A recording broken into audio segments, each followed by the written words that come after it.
Our second keynote address is about ready to go. So have it.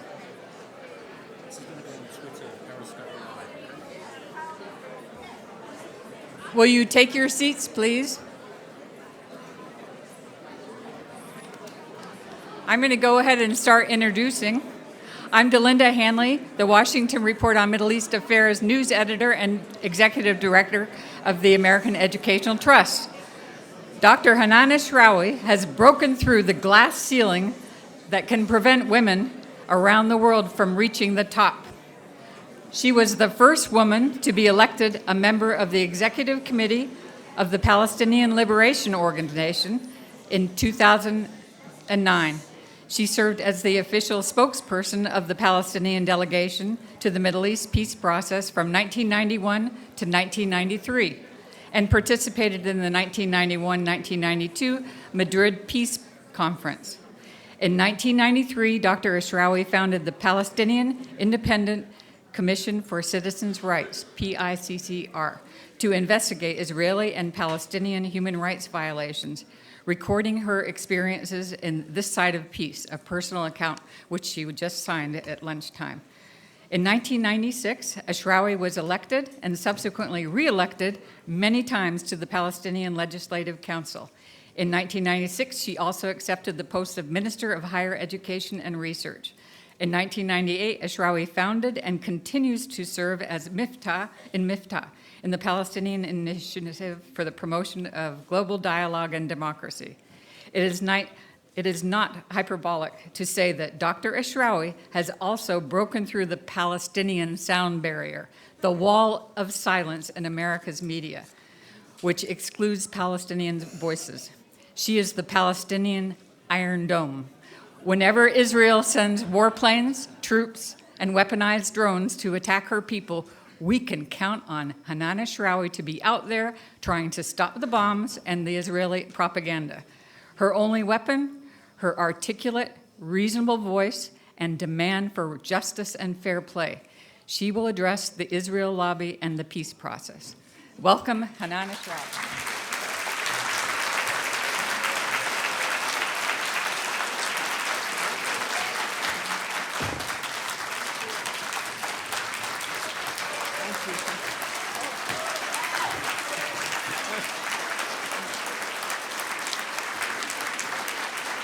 Thank you very much. Thank you. This is indeed heartwarming and humbling. I thank you all for coming. Thank you, Delinda, for your invitation. Thank you, Grant. Thank you, Jan, for picking me up also, and all the people who made this possible. I'm delighted to be here with you, and I'm delighted to be part of this occasion, this endeavor, which in many ways is extremely timely. And it does respond to a sense of urgency, really, a need to intervene and to shape policy and discourse. And it's wonderful to hear all these, not just distinguished people, but very profound and persuasive people and courageous people, really, who are speaking truth to power and who are standing up for justice. I don't want to waste too much time because I have a lot to say. So you have to let me know ahead of time. As you know, this is a very significant occasion because we're talking about 100, 70, 50, and 0. 100 years since the Balfour Declaration, and I do hope that the Brits will not celebrate it, even though Theresa May invited Netanyahu to celebrate with her. This is the colonial legacy par excellence. 70 years since the partition plan that did partition Palestine and created the State of Israel, at that time on 55% of Palestine. 50 years since the occupation of 1967, and 0 time for the two-state solution. So I'm asked to talk about the Israel lobby and the peace process. I will focus on the peace process because you all know that the Israel lobby is never absent. Whenever anything happens related to Palestine, it is there. And when it comes to the peace process, they have always been a shaping force, intertwining, interweaving, intervening their presence, and at the same time maintaining their, I don't want to say control, but their influence every step of the way. They played a major role in shaping and influencing US policy, particularly the peace process, and since its inception. There's a sense of ownership, that the peace process is owned by the Israeli lobby in many ways because they're looking out for the interests of Israel all the time. There were various components of the lobby. As you all know, they're not monolithic. They all had their impact here and there, but the most significant impact is for the lobby groups, the special interest groups that are closest to the Israeli government in particular. And that tends to be the more hardline extremist groups, even though there were different voices, but the greatest impact was by the more extreme voices. Most influential, of course, AIPAC and its Washington Institute for Near East Policy, as you know, as a think tank that has probably had the most direct say in terms of the peace process itself, and other organizations, Heritage Foundation and so on. So you have all these organizations that move from the extreme right to the center, like J Street that was being discussed before this talk. And they all have a different set of requirements and different ways of intervening. There are different spheres and players. There's a diversity in the pro-Israel lobby. There's the private sector, and as you know, Adelson was trying to buy a president here, but he's also buying a prime minister in Israel. Moscovitz, who bought settlements, who built settlements in Jerusalem. These are individuals in the private sector that have had a direct impact and direct intervention using their money. Haim Saban, as you know, in Brookings, and down to the left, Danny Abraham, who has accompanied the peace process all along from a more liberal perspective. There are institutions and think tanks, individuals linked to them. The most significant, and you'll hear me talk about him often, not because I like him very much, but because he has been the most persistent, Dennis Ross, and in and out, and Martin Indyk and others. Then you have academic and cultural individuals and spin doctors who have been a primary force in shaping public perceptions, including, you know, Krauthammer, Dershowitz, I'm sure you're hearing him now, Daniel Pipes. There are lots of people who are Israeli apologists and spin doctors. Then you have religious organizations and institutions, self-appointed Israeli apologists and defenders who take the Bible literally, many of them. And this is the extreme Zionist Christian organizations. They are extremely dangerous in the sense that they do have literal biblical exegesis that gives Israel license to do whatever it wants. And one of them told me once, Palestinians have no right to exist because you're standing in the way of prophecy, of the fulfillment of the prophecy. So I said, it doesn't sound very Christian when you advocate genocide. And then there are toxic organizations, as you know, and they have been very effective in distorting the Palestinian message and reality, like MEMRI, you know, MEMRI. You should be aware of this. This is the most toxic organization. It is run by Igal Carmon, who used to be the advisor to the military governor, then he became the advisor to Shamir on terrorism and so on, and he used to interrogate me once in a while. But now he has this organization with tremendous funds, and he monitors everything, and then he has access to Congress particularly, but to many decision makers, and he distorts Palestinian utterance and anything that is published. We can talk about this later. You have MEMRI, you have NGO Monitor that attempts to badmouth all Palestinian NGOs. You have the PM Watch, which is also waiting for any Palestinian to open his or her mouth, and they attack. And then you have publications. I'm sure you're hearing more and more about Breitbart, for example, Gladstone. Mm-hmm. These are extreme right-wing white supremacist. Some of them are really anti-Semitic, but Zionist. Very interesting, this combination. Now, they influenced substance, structure, procedure, and priorities and objectives in the peace process. They influenced terms of reference, and they influenced also the players, and predominantly the US role in the peace process. I would like to mention that many of the individuals who were associated follow the, what I call revolving door. They use the revolving door as a charge against Palestinians, that when people are arrested, they are released later. But here, revolving door in terms of their role. Many of them were in the State Department. And it seems that, like Dennis and Martin, that they do go to the State Department and then they leave and go to the Washington Institute or another pro-Israeli lobby. Then they come back through another door there in the State Department. Now we have people in the White House who are not only lobbyists and advocates, but who are active supporters of settlements. So it's not enough to have settlers in the Israeli coalition government. Now you have settlers in the White House. This is incredible. So they don't need to lobby. They are decision makers, right? So that's what's happening. That frames, in terms of influence, the peace process with this revolving door. You'll be surprised also that Israel's ex-ambassador Dan Shapiro, for example, decided to stay in Israel. And he's joined the Institute for National Security Studies, which is something that also Dennis joined at one point or another, Dennis Ross. So it's interchangeable. Either they are influencing policy or they are making policy.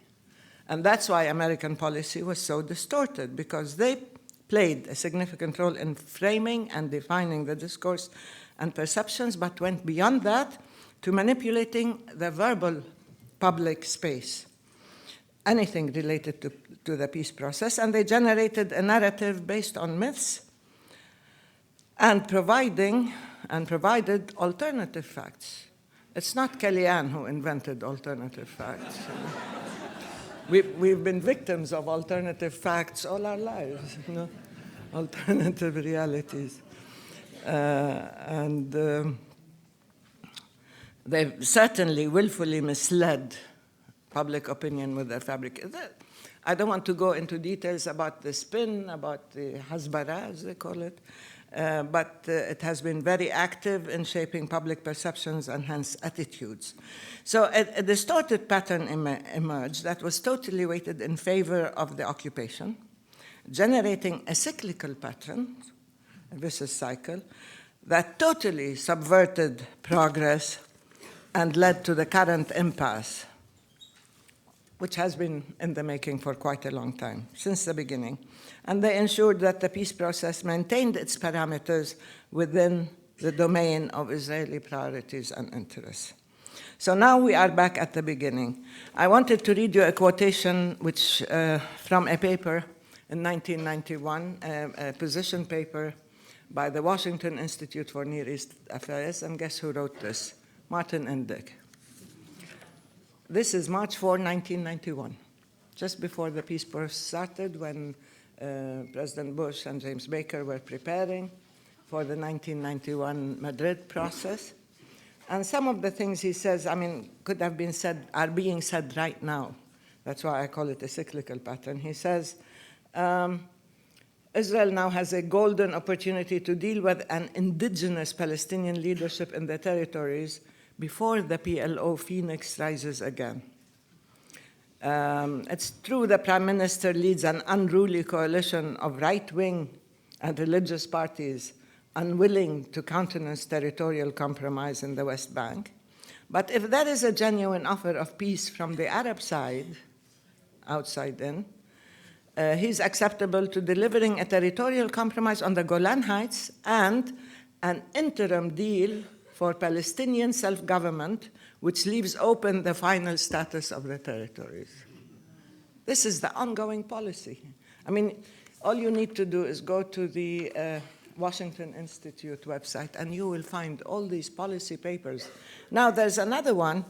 I'm not going to read all these things, but this one is the Transition 2017 toward a new paradigm for addressing the Israeli-Palestinian conflict, David Makovsky and Dennis Ross, Washington Institute. And this is another blueprint that was prepared to give to your new President Trump, and you have my full sympathy, on how to address, because they want to confiscate the language once again, and confiscate the process once again, and decide how it's going to proceed. Anyway, so the peace process, in terms, conceptually, the influence was on the terms of reference. They made sure it dealt only with 242338, not other resolutions, because 242338 deal with 67. They don't deal with 48 or the roots of the conflict, if you call it a conflict.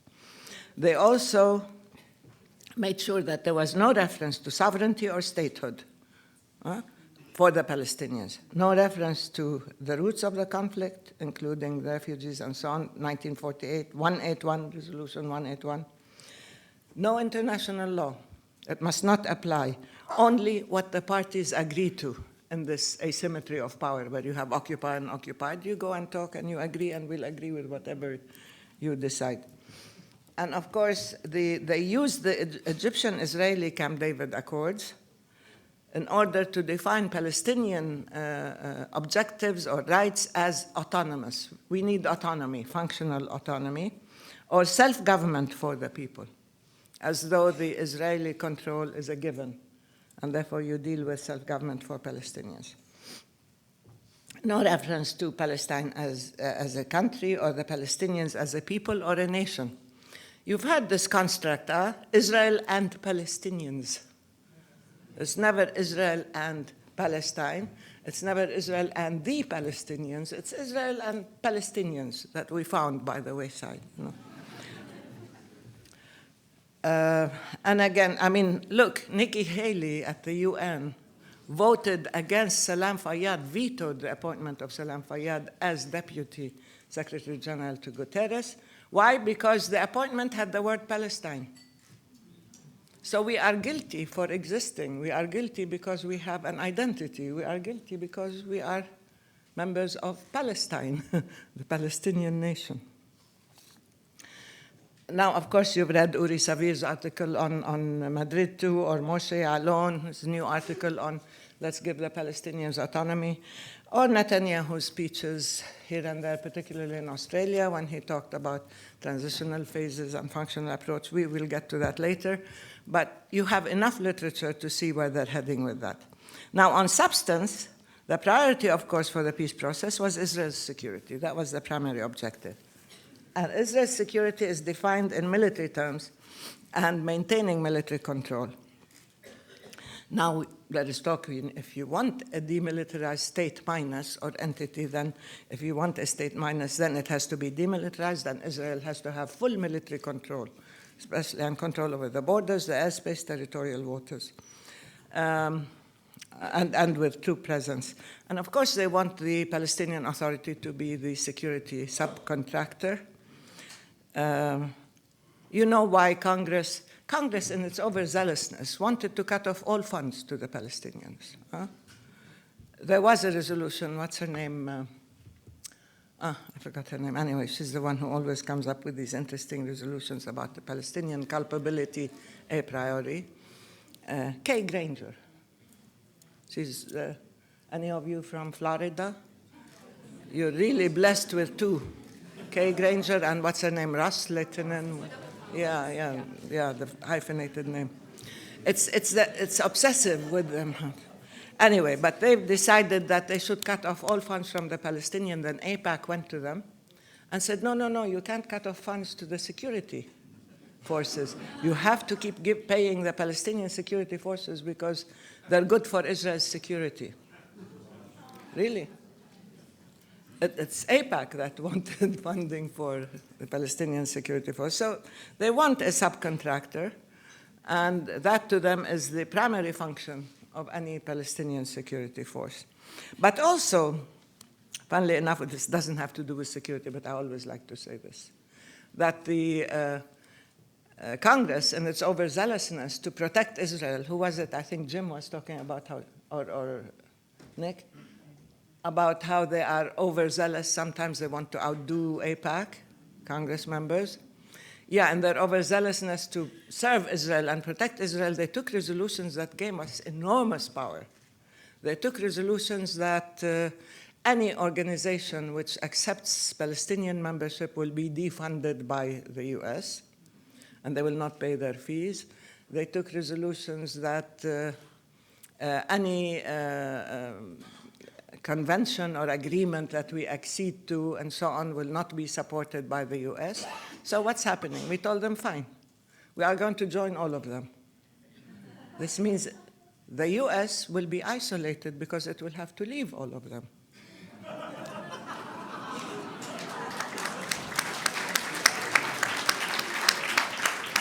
So can you imagine what happens when we join WIPO, intellectual property? What will happen to all the patents and intellectual property of the US? Or when we decide to join the Atomic Energy Commission? But they say if you join these things and if you accede to any agreement or convention, that you will be punished, we will not fund you. Well, thank you very much. Let's accede and see what happens to the US when it has no say in any international organization. Anyway, that's overzealousness. Sometimes you go overboard where you punish yourself. And not only that, but we were supposed to be held I said this before, forgive me if I quote myself, it became a famous quote, I think, that we are being held responsible for the safety of our occupiers. That the Israeli settlers and the Israeli army can do whatever they want to us, and we are responsible for their safety. No Palestinian can react, not even in self-defense, because automatically the terrorist label comes out, and like a post-it, it's on your forehead, you're terrorist. Because a 14-year-old dared attempt to strike at a soldier with carrying scissors. She was carrying scissors, but he was on Palestinian land as an occupation soldier, wearing bulletproof vests, wearing a helmet, and carrying a machine gun, and at a checkpoint on her own land. But she's the terrorist, he's the victim. And she was the one who was shot. So anyway, we are responsible for the safety of our occupiers. The Israeli army can go into areas A, and I hate this designation, but areas A in which they're not supposed to come in, and they can arrest, they can blow up homes, they can do whatever they want at will. But should the Palestinian security forces try to stop them, they're in serious trouble. They cannot. They're not supposed to stand up to the Israeli army. And should any Palestinian react to this intense injustice, then he or she is a terrorist. Now, in terms of the regional dimension, of course, it has become very clear and it has come back to haunt us. Now it is called the outside-in approach, and it's a very sexy term now. I'm sure you've read this in all the new proposed approaches to peacemaking. Outside in, let's go to the Arabs, let's go to the region, let's put the API, the Arab Peace Initiative, on its head, let's normalize with the Arabs, and then we can deal with the Palestinians. This was, from the beginning, the Israeli lobby approach. Two tracks, Palestinian-Israeli track, Arab-Israeli track, bilateral track, multilateral tracks. Normalize, bring the Arabs to normalization with Israel, and then the Palestinians will fall in step. Not just that, but you transform the Palestinian issue into a domestic issue within Israel. We can control, we'll deal with them. Therefore, it becomes a question of controlling the people in Palestine. And we are a domestic issue. I'm sure many of you have read Herzog's 10-point plan. Herzog is supposed to represent the more moderate, what has become the Labour Party in Israel that has been renamed as the Zionist camp, because they have to compete with Likud on Likud terms. You know, they have to show they are more right-wing and hardline than the Likud. Now he has a plan, 10-point plan. Again, functional approach, again, gradual approach, put the Palestinians on probation. I will talk about this later, but this is Netanyahu's constant theme, that the Palestinians live in population centers, fragmented and localized. And of course, the approach now is back to the village leagues approach. If you remember, many of you are young enough not to remember, but some of you are old enough to remember, the attempts to establish village leagues, localized communities, community centers, and so on. But it takes us back even further, where you can find collaborators who will collaborate with the occupation and then our lives. It takes us back to the Balfour Declaration, right? Didn't he say they want to establish a national home for the Jews, but at the same time state, keeping in mind what the interests or the well-being without prejudicing the non-Jewish communities in Palestine. We are being now addressed as the non-Jewish communities in Palestine. Excuse me, I mean, the majority and the basis were Palestinian, Christian, Muslim, and Jewish. And some atheists, but they couldn't be officially atheists anyway. That's a majority. We're not the exception as being non-Jewish. Now it's the minority that has become the defining factor. Now we are the non-Jewish community, so we are back to 100 years ago. Of course, there were attempts at bringing together some Arab countries, like the Aqaba meeting, in order to come up with an agreement with Israel. This time it was Netanyahu who scuttled it. And the whole approach, of course, the substance, is not ending the occupation, but carrying out administrative functions, economic ease, the quality of life argument, which is now part of the Greenblatt platform. And I remember when they offered us in the early 1980s to run our lives, they said, you can have all the powers and responsibilities of the civil administration. We said, no, thank you. We don't want to work for the occupation. We want the occupation to leave, then we can run our lives.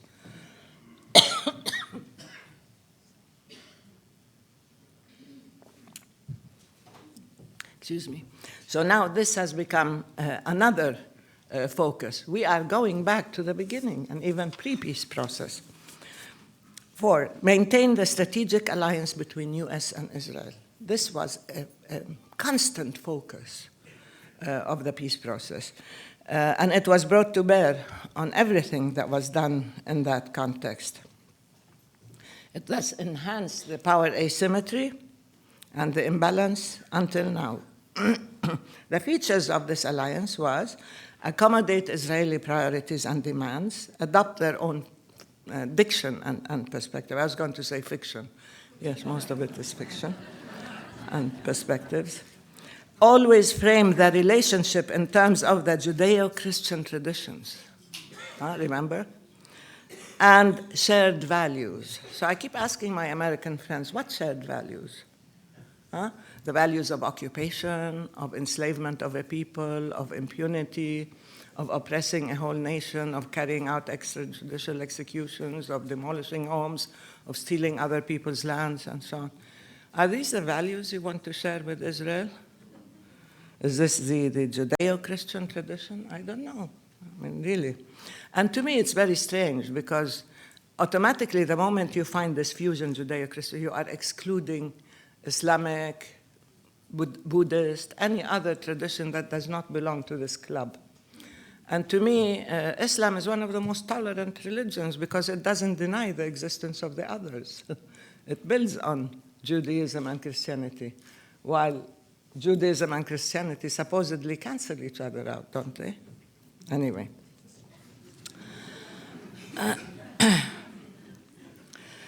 And of course, the other myth is that Israel is the only democracy in the region. You hear that all the time. This is part of this alliance. Even Theresa May talked about this when she criticized John Kerry for not vetoing the 2334 resolution on settlements. How dare you criticize the only democracy in the region and our best friend, our ally? And the Palestinians, of course, are the alien, the other, the fearful, the incomprehensible, and even the Orientalist glasses, to quote Edward Said, the late Edward Said, have come out again. And of course, there is an automatic linkage between terrorism and Islam. And now it's becoming much more evident. C, never surprise Israel with any American statement, position, or document related to the peace process. This I know from experience, and they will admit it. The American team, they always coordinated with the Israelis first on any American position, and they always cleared it up ahead of time with the Israelis. And if you have the Greenblatt-Friedman plan, also you should read it. It is called the policy paper for Trump. He was candidate Trump, then it became Trump's policy paper on Israel. You will see how toxic it has become. And it was read by him as an AIPAC speech. Again, never allow or express any public censure or criticism of Israel. That's why they became so, they reacted in such a historical manner. Sorry. Thank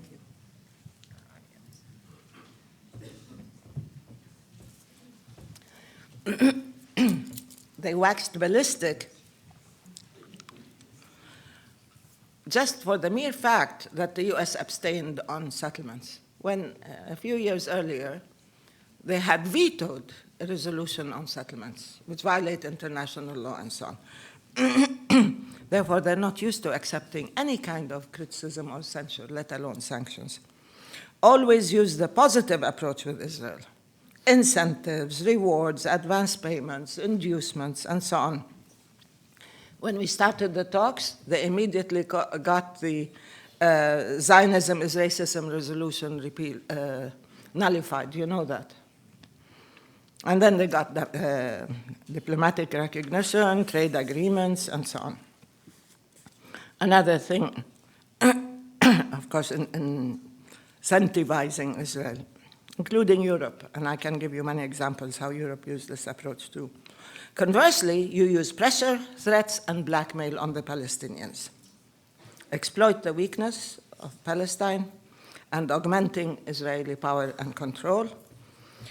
Of course, this was the special contribution of AIPAC, ZOA, and others, the Council of Presidents, in drafting congressional resolutions that always adopted punitive measures against the Palestinians, especially if we joined organizations like the ICC and ICJ. How dare you hold Israel accountable? Israel is above the law. Hence, the Palestinians are always on probation, on good behavior. We have to prove that we deserve our rights. We have to prove that we deserve human recognition. It's a test. We have to demonstrate that we are worthy, the test of merit. I'm sure you've read Dershowitz's horrible article posted on the Gatestone Institute website, in which he says Palestinians must earn the two-state solution.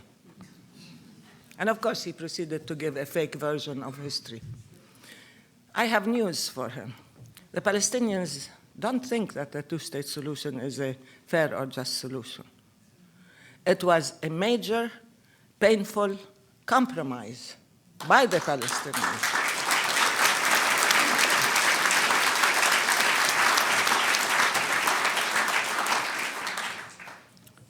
So it's not our aspiration to give away 78% of our land. It is a compromise that we made in order to give our children a future and a life in freedom and dignity, and to exercise our right to self-determination. And now Israel and probably the world are not very keen on seeing it happen. I'll get to that later.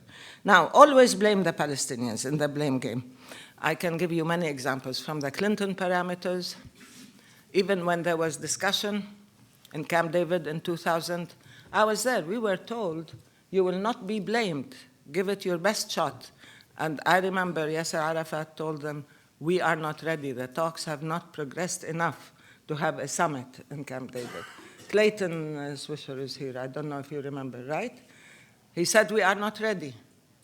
And both Madeleine Albright and Bill Clinton said, give it your best shot, we won't blame you.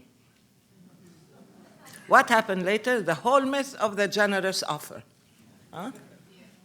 We were blamed when there was no offer. I said, show me a concrete offer on the table. There were all these different groups discussing different issues in a fragmented way, but there was no generous offer that the Palestinians, and this myth gained a life of its own, actually. Now, every time you hear an Israeli apologist, he or she will say, you see, the Palestinians refused the generous offer. And we have to earn it, anyway. Always blame the Palestinians. We said that, again, the roadmap. Remember the roadmap, 2002, 2003? Sharon placed 14 reservations on the roadmap that totally nullified it, negated it. They came out and said the Israelis accepted the roadmap, the Palestinians didn't. The Palestinians accepted the roadmap knowing that it's not perfect or ideal. But we knew that, that Sharon was rejecting it. So the issue was that Sharon accepted it, and no even footnote about the 14 reservations, but the Palestinians didn't. I don't know where they get their version of history. Again, John Kerry's initiative on 2014, you remember when he tried this initiative, he tried to do more of the same, thinking that he will get a different result, or thinking that he might get one. Anyway, he promised, he said that any party that scuttles or undermines or rejects or whatever the peace talks will be publicly blamed. So what happened?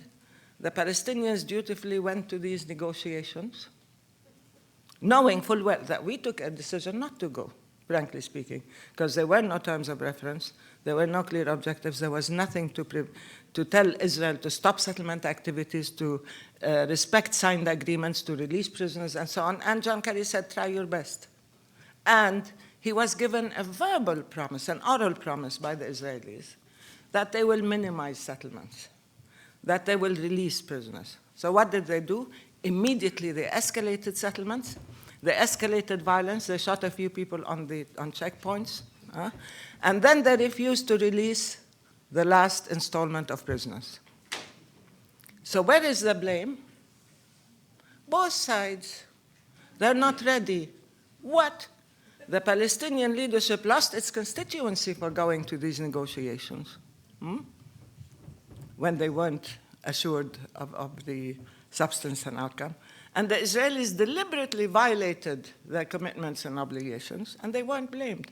There were some leaks here and there that the settlements were bad. Now, we have also, in that context, I have to mention this. It's a very racist statement that makes me very angry. Abba Eban said this: the Palestinians never miss an opportunity to miss an opportunity.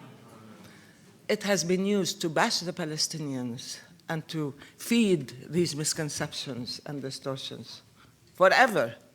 So every time you hear this, I think you have to reverse this. It's the Israelis that missed historic opportunities to make peace and totally destroyed the chances of peace. We're not on the defensive. We don't have to prove that we make use of opportunities because we never had one.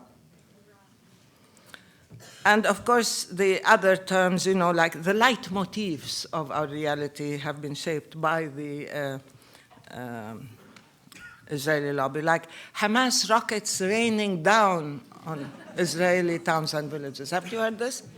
And it's repeated verbatim by everybody in Congress and outside Congress.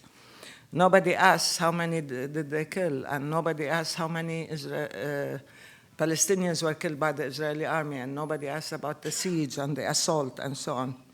It's as if people in Gaza decided to wake up one day and manufacture these homemade pipes and throw them out of the blue because they're terrorists by definition. And again, Palestinian terrorism, incitement and violence. Now, you cannot mention Israeli settlements without finding a false equivalence with incitement. Palestinians incite. Palestinians incite to violence. Palestinians think that their prisoners are heroes. and they are terrorists. So you adopt the language of the Israelis that everybody who's a Palestinian is a terrorist. But since 1967, Israel has imprisoned more than 800,000 Palestinians, including myself and many others of my friends and so on. I don't think there are 800,000 terrorists, people who did not acquiesce to the occupation or accept to have their spirit broken. These are not terrorists. Israel has killed more than 75,000 Palestinians since 1967. Who are the terrorists? Now, again, there are new preconditions, the refusal to recognize Israel as a Jewish state. That's our fault. Either we become Zionists or we are not fit for human company.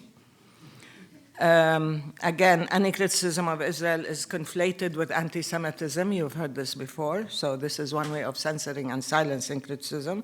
And the Palestinians are not a peace partner. We don't have a peace partner among the Palestinians. I can't tell you how many types of negotiations there were, and needless negotiations, from direct to indirect to proximity talks to bilateral to multilateral to long-distance talks to exploratory talks, and at the end we even had epistolary talks, exchanges of letters. And we've been talked out, frankly speaking. But it was a good peace process because Israel used it as a cover to create facts on the ground, to negate the very substance and to destroy the objective of the talks. So here we are. Now, while the process is ongoing, never allow any issue critical of Israel to be brought before the UN. This is something ongoing again. Massive lobbying. I don't want to give you too many examples, but we don't have time. I know I've run over my time. Should I stop? We've got a million questions. Okay.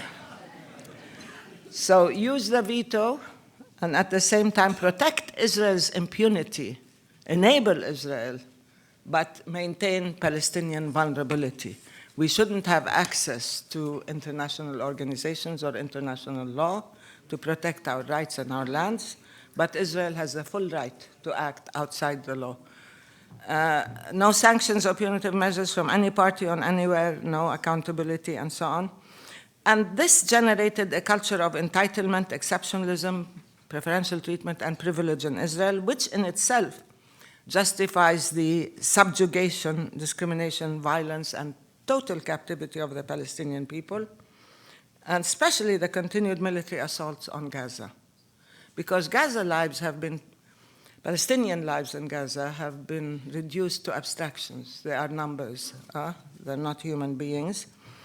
The murder of civilians doesn't count. It's the fact that there were 70 soldiers were killed that's very important. But they were being attacked, bombed from the air, 92 families totally obliterated from the population register.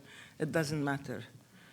And yet you blame the victim, because Hamas was using these people as human shields, and therefore they have the right to kill them. And of course, the occupier is claiming self-defense. They are defending themselves against their own victims. I've never heard this logic before in world history.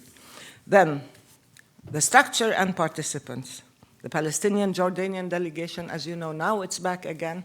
The whole issue of the Jordanian option, the alternative homeland, the confederation, but it's a Jordanian issue.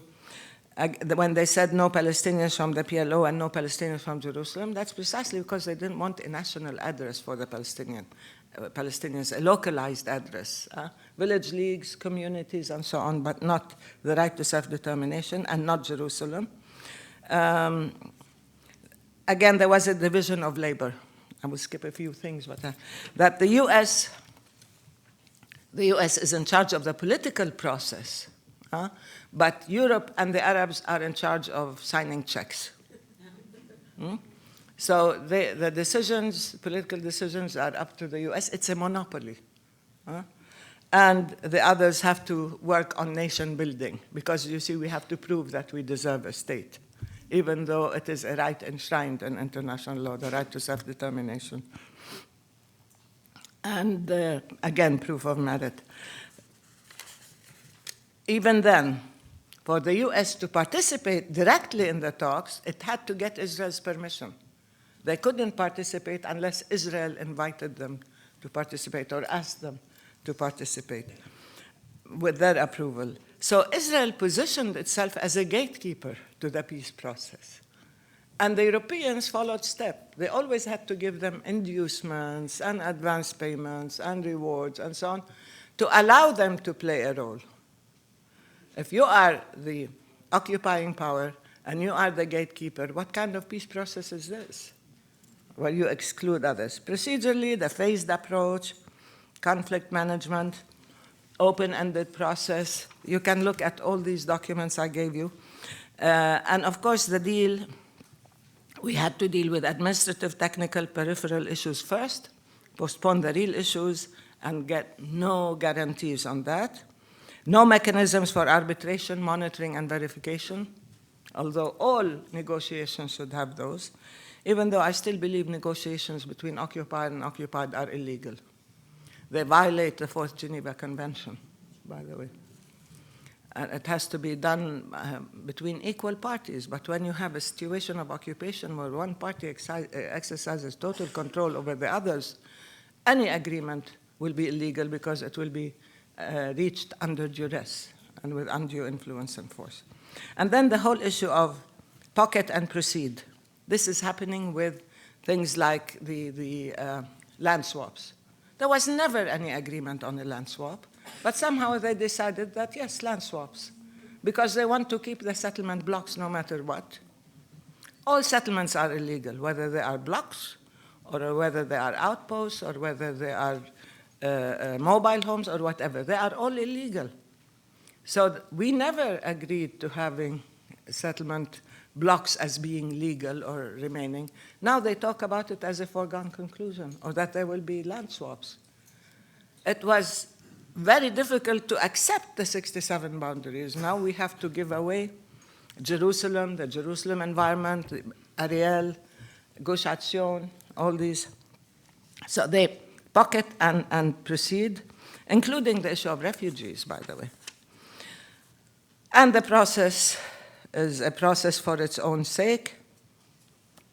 Now, using prolongation and stalling, it is the Dennis Ross logic, I call it, where so long as there's a process, God's in his heaven, all's well with the world.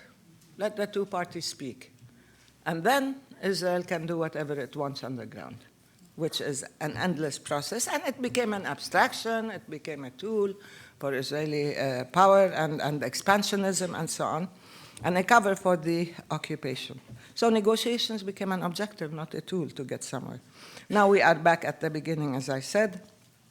I want to go through at one point, there was one point in which there was talk of 67 boundaries, 2 states. It started with George W. Bush and Clinton talking about 2 states, 60. It wasn't, by the way, Obama who was bashed by Israel for mentioning 67. It was Clinton and George Bush. It was George Bush, actually, who talked about 67 and the 2 states. Will be surprised. And then now the cycle is completed. We're going back to all the issues of the functional approach, non-sovereign approach, gradual approach, and so on. With the Greenblatt, I just want to mention quickly there are 2 things I cannot skip. The fact that we are not a demographic problem for Israel. Please do not accept this.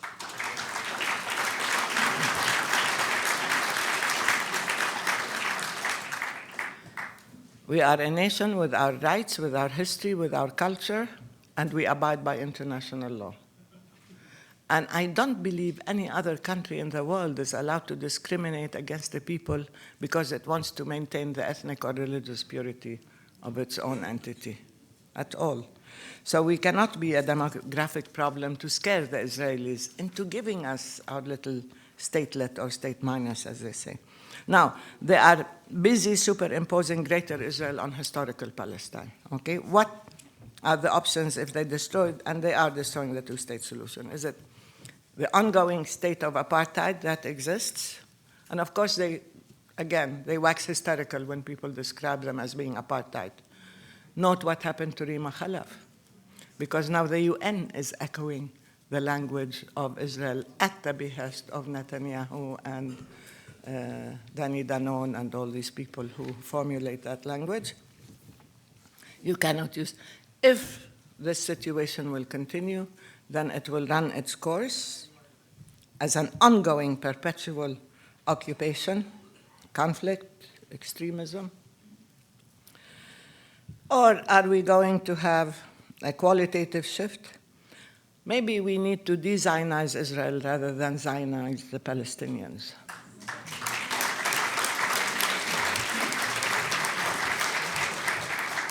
I have to stop. Okay. I will talk later about what Greenblatt did, but I wouldn't hold my breath. Thank you very much. It's a pleasure seeing you. Thank you. I think we run out of time for questions. So I answered them all.